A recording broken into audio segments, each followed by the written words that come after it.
O vídeo que você clicou já vai começar, mas antes, deixe seu like, compartilhe e se inscreva no canal TV Flórida, a sua TV brasileira nos Estados Unidos. Bom dia, muito bom dia, está no ar o Jornal do Boris. O Jornal do Boris é um sobrevoo pelos principais acontecimentos do Brasil e do mundo a partir das primeiras páginas dos jornais. Tudo continua na mais perfeita confusão, no Brasil e no mundo. Uma figura, o presidente americano Donald Trump, está conseguindo virar o planeta de pernas para o ar. E não dá para prever quais são as consequências disso.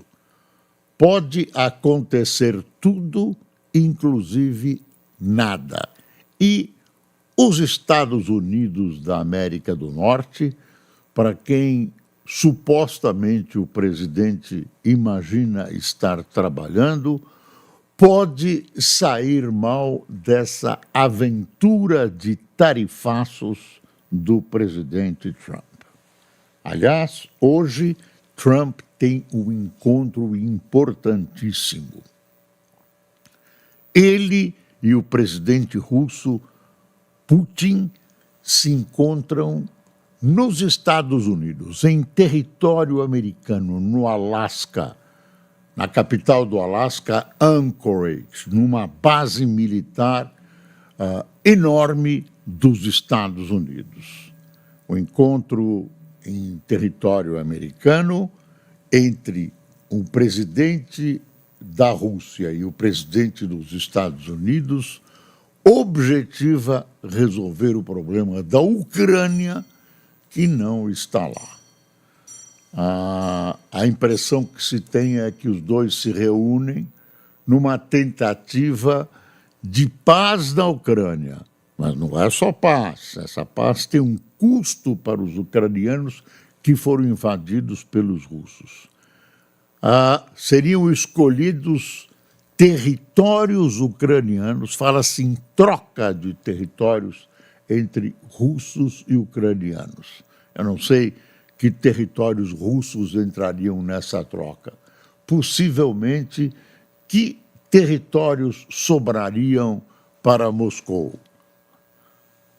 Além disso, né, esse encontro está sendo feito sob extrema vigilância dos países europeus e da própria Ucrânia, que não foram convidados. No último dia, ontem, foram consultados por telefone, ontem, anteontem, e o relato sobre esses telefonemas foi do presidente Trump, de que foi tudo maravilhoso. Por que os europeus querem participar e por que a Ucrânia? A Ucrânia, é óbvio, está se discutindo território ucraniano e a invasão que o país sofre da Rússia. A Europa sente-se ameaçada pela Rússia. Acha que essa presença militar russa na Ucrânia tem a ver com planos futuros de crescimento do Império Russo. Então, tanto é que países como a Polônia, a Suécia, a Finlândia, a Lituânia, reforçaram as suas áreas militares, são próximos, mais próximos da Rússia, porque eles imaginam, e a história mostra isso, que talvez a Rússia tente reeditar a sua presença nesses territórios.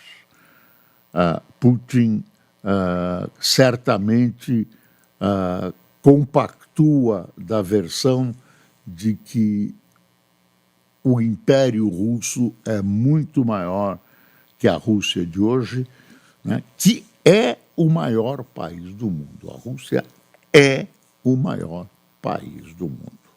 Então, vamos ver quais serão os resultados. Não se sabe. É uma reunião rapidamente marcada, então os preparativos não devem ser muito detalhados. Normalmente, quando dois presidentes de dois países significativos como Estados Unidos e Rússia se encontram, a diplomacia, os órgãos que cuidam das relações exteriores já praticamente prepararam tudo. Eles apenas mostram, simbolizam o que já está acertado. Isso é feito com tempo, devagarzinho, com detalhes e tal. Agora não. É uma reunião expressa. O presidente americano tem pressa de cumprir uma promessa que lhe está sendo cobrada de campanha, de que ele resolveria rapidamente. Ele dizia, em um dia, a guerra na Ucrânia. Está difícil. Aparentemente, Putin tem dito uma coisa a ele nas ligações telefônicas e feito outra. Quer dizer, tem driblado o presidente americano, ele já percebeu isso, mas ainda acha, pelo encontro, parece que ele ainda acha que a figura do russo é confiável, o que realmente não condiz com a realidade. Então vamos esperar esse encontro, repito, em Anchorage, nas proximidades de Anchorage, numa grande base militar americana. Os americanos mantêm essa base enorme porque ela visa proteger os Estados Unidos depois da Guerra Fria da própria Rússia. Eu já repeti isso, a Rússia é vizinha do Alasca. Tem um canal de Bering, de 45 quilômetros, que separa a Rússia do Alasca. Então, Rússia e Estados Unidos são países vizinhos. E era preciso proteger essa área das Américas de uma possível invasão russa, isso durante a Guerra Fria. Então, tem lá uma forte presença militar americana que hoje também serve para olhar a China. Essa base é importante. Então, você vê que tem um caráter de um monte de simbologias, o encontro entre esses dois líderes numa base americana no Alasca, que foi um território russo comprado ainda no Império Russo pelos Estados Unidos. Simplesmente o czar da Rússia vendeu o Alasca. Deve fazer parte dos pesadelos do Putin. O Putin, aliás, alguns anos depois da venda, a Rússia protestou, achou que foi enganada na venda, enfim.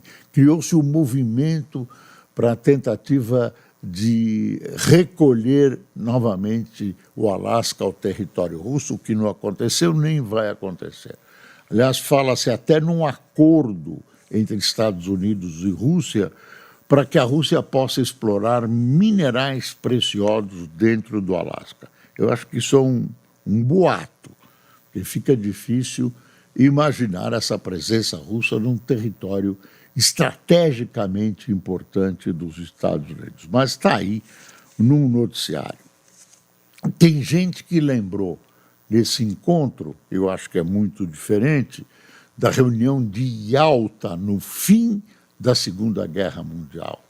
Yalta, no Mar Negro, reuniu Stalin, que era o ditador russo, Churchill, primeiro-ministro dos Estados Unidos, e o presidente Roosevelt. E o que eles fizeram? Já sabedores de que a guerra estava ganha, eles dividiram o planeta. Foi isso, você fica com isso, a Alemanha nós vamos dividir em dois, Berlim vai ser a capital, o acesso vai ser... Dividiram o mundo, né, digamos, em zonas de influência. Aqui é meu quintal, ali é seu. E isso, claro, os tempos foram mexendo com isso, mas a reunião de Yalta teve esse sentido. Eu acho um exagero, a reunião de Yalta teve um significado mundial. Tem gente que acha que essa questão da Ucrânia tem um amplo sentido europeu, pelo menos, né?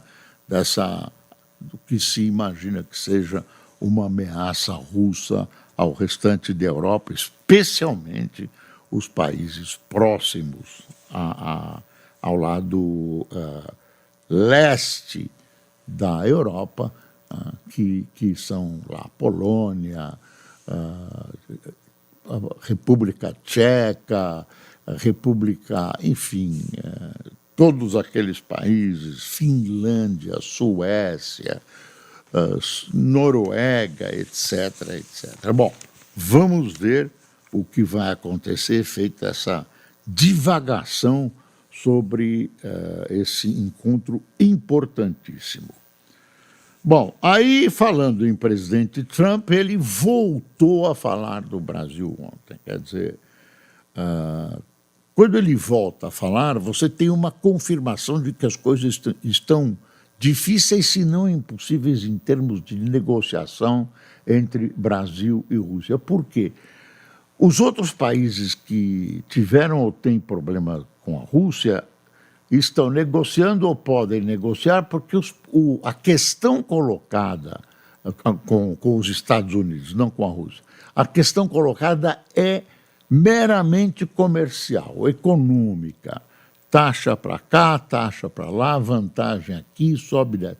No Brasil, ele tem, o Trump tem uma questão que é a primeira, colocada naquela primeira carta dele, aquele primeiro comunicado, né, que é a questão Bolsonaro.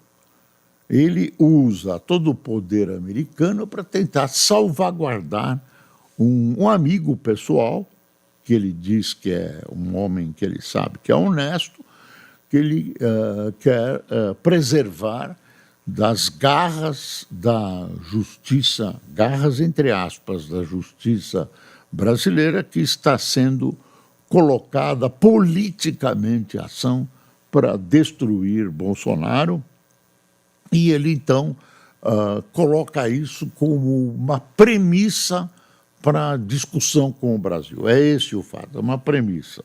E o Brasil não pode abrir mão, não pode destruir a sua soberania, a soberania do judiciário, e dizer, olha, judiciário, olha, STF, vamos abrir mão, vamos liberar todo o pessoal acusado de golpe, não vamos julgar, para resolver o nosso problema internacional com o presidente Trump. Claro que não vai ter isso, e, além disso, o Lula está faturando esse quadro. Ele aparece, ontem voltou a falar em soberania, conosco ninguém podosco, não vou me submeter, o presidente, nós, essa coisa nacionalista que infla também a candidatura dele à reeleição no ano que vem. E para os bolsonaristas é bom também, porque agitou de tal maneira, coloca em xeque, né, as ações da justiça e do executivo brasileiro no sentido do que está acontecendo com o Bolsonaro e bolsonaristas. Entre mentes, no Congresso também tem um big role, né? O presidente da Câmara, Mota, muda de posição, ele que era todo luz e amor, volta, é luz e amor, não é paz e amor, luz e amor, ele volta à agressividade, falou firme, não adianta, ele, nesse episódio que sentaram-se à cadeira dele, ele realmente perdeu. Vamos ver o que vai acontecer, né? Bom, tem uma foto aqui, tá vendo? Essa foto na Folha de São Paulo, essa aqui. Coreia do Sul busca perdoar Japão 80 anos depois, sem esquecer do passado colonial. A Coreia do Sul, hoje Coreia do Sul só, mas a Coreia foi submetida a um processo colonial crudelíssimo pelo Japão. prostituição forçada de mulheres coreanas, coisas do arco da velha. Então, a Coreia tem dificuldades de relação, dificuldades impostas pela história de relação com o Japão. Se você chegou até aqui, é um bom sinal. Para assistir os vídeos completos, acesse nosso site ou baixe nosso aplicativo totalmente grátis.